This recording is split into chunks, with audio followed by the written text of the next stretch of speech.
हम ये नहीं कह सकते कि दुनिया के किस हिस्से में पहले आदमी पैदा हुई। न हमें यही मालूम है कि शुरू में वो कहाँ आबाद हुई। शायद आदमी एक ही वक्त में कुछ आगे पीछे दुनिया के कई हिस्सों में पैदा हुई। हाँ, इसमें ज़्यादा संदेह नहीं है कि ज्यों-ज्यों बर्फ़ के ज़माने के बड़े-बड़े बर्फीले पहाड़ पिघलते और उत्तर की ओर हटते जाते थे, आदमी ज़्यादा गर्म हिस्सों में आते जाते थे।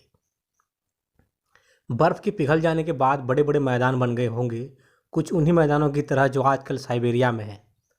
इस ज़मीन पर घास उगाई और आदमी अपने जानवरों को चराने के लिए इधर-उधर घूमते फिरते होंगे। जो लोग किसी एक जगह टिक कर नहीं रहते बल्कि हमेशा घूमते रहते हैं, खानाबदोश कहलाते हैं। आज भी हिंदुस्तान और बहुत से दूसरे मुल्कों में ये खानाबदोश या बंजारे मौजूद हैं। आदमी बड़ी-बड़ी नदियों के पास आबाद हुए होंगे, क्योंकि नदियों के पास की ज़मीन बहुत उपजाऊ और खेती के लिए बहुत अच्छी होती है।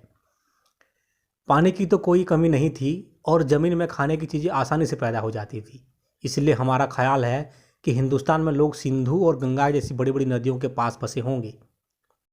मेसोपोटामिया में दजला और फरात के पास, मिस्र में नील के पास और उसी तरह चीन में भी हुआ होगा। हिंदुस्तान की सबसे पुरानी कौम जिसका हाल हमें कुछ मालूम है, द्रविड़ है। उसके बाद हम जैसा आगे देखेंगे, आर्य आए और पूरब में मंगोल जाति के लोग आए। आजकल भी दक्षिणी हिंदुस्तान के आदमियों में बहुत से द्रविड़ों के संतानें हैं। वे उत्तर के आदमियों से ज़्यादा काले हैं, इसलिए कि शायद द्रविड़ लोग हिंदुस्तान में और ज़्यादा दिनों से रह रहे हैं। द्रविड़ जाति वालों ने बड़ी उन्नति कर ली थी। उनकी अलग एक जबान थी और वे दूसरी जाति वालों से बड़ा व्यापार भी करते थे। उस जमाने में पश्चिमी एशिया और पूर्वी यूरोप में एक नई जाति पैदा हो रही थी। ये आर्य कहलाती है। संस्कृत में आर्य शब्द का अर्थ है शरीफ आदमी या ऊंचे कुल का आदमी। संस्कृत आर्यों की एक जबान थी, इसलिए इससे मालूम होता है कि वे लोग अपने को बहुत शरीफ और ख़ानदानी समझते थे।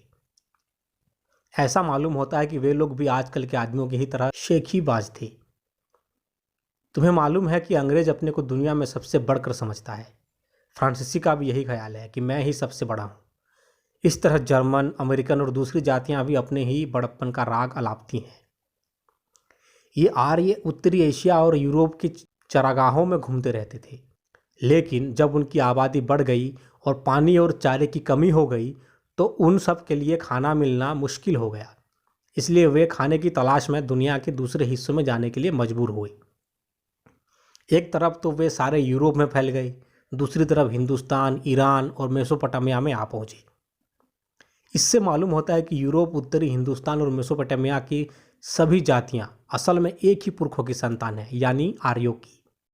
हालांकि आजकल उनमें बड़ा फर्क है। ये तो मानी हुई बात है कि इधर बहुत जमाना गुजर गया और तब से बड़ी बड़ी तब्दीलियां हो गई और कौमें आपस में बहुत कुछ मिल गई। इस तरह आज की बहुत सी जातियों के पुरखे आर्य ही थे। दूसरी बड़ी जाति मंगोल है। ये सारे पूर्वी एशिया अर्थात चीन, जापान, तिब्बत, सियाम यानी कि थाईलैंड और बर्मा में फैल गई। उन्हें कभी कभी पीली जाति भी कहते हैं। उनके गालों की हड्डियां ऊंची और आंखें छोटी होती हैं। अफ्रीका और कुछ दूसरी जगहों के आदमी हवशी हैं। वे न आर्य हैं न मंगोल हैं। उनका रंग बहुत काला होता है। अरब और फलिस्तान की जातियां अरबी और यहूदी एक दूसरी ही जाति से पैदा हुई। ये सभी जातियां हजारों साल के दौरान में बहुत सी छोटी जातियों में बंट गई हैं और कुछ मिलजुल गई हैं, मगर हम उनकी तरफ ध्यान न देंगे। भिन्न भिन्न जातियों का पहचान एक अच्छा और दिलचस्प तरीका उनकी ज़बानों का पढ़ना है। शुरू शुरू में हर एक जाति की एक अलग ज़बान थी, लेकिन ज्यों ज्यों दिन गुजरते गए उस एक ज़बान से बहुत सी ज़बानें निकलती गई। लेकिन ये सब ज़बानें एक ही माँ की बेटियाँ हैं। हमें उन ज़बानों में बहुत से शब्द एक से ही मिलते हैं और इससे मालूम होता है कि उनमें कोई गहरा नाता है। जब आर्य एशिया और यूरोप में फैल गए तो उनका आपस में मेल जोल न रहा। उस ज़माने में न रेलगाड़ियाँ थी, न तार, न डाक, यहाँ तक कि लिखी हुई किताबें तक न थी। इसलिए आर्यों का हर एक हिस्सा एक ही ज़बान को अपने अपने ढंग से बोलता है और कुछ दिनों के बाद ये असली ज़बान से यह आर्य देशों की दूसरी बहनों से बिल्कुल अलग हो गई। यही सबब है कि आज दुनिया में इतनी ज़बानें मौजूद हैं। लेकिन अगर हम इन ज़बानों को गौर से देखें तो मालूम होगा कि वे बहुत सी हैं, लेकिन असली ज़बानें बहुत कम हैं। मिसाल के तौर पर देखो कि यहाँ जहाँ आर्य जाति के लोग गए वहाँ उनकी ज़बान आर्य ख़ानदान की ही रही है।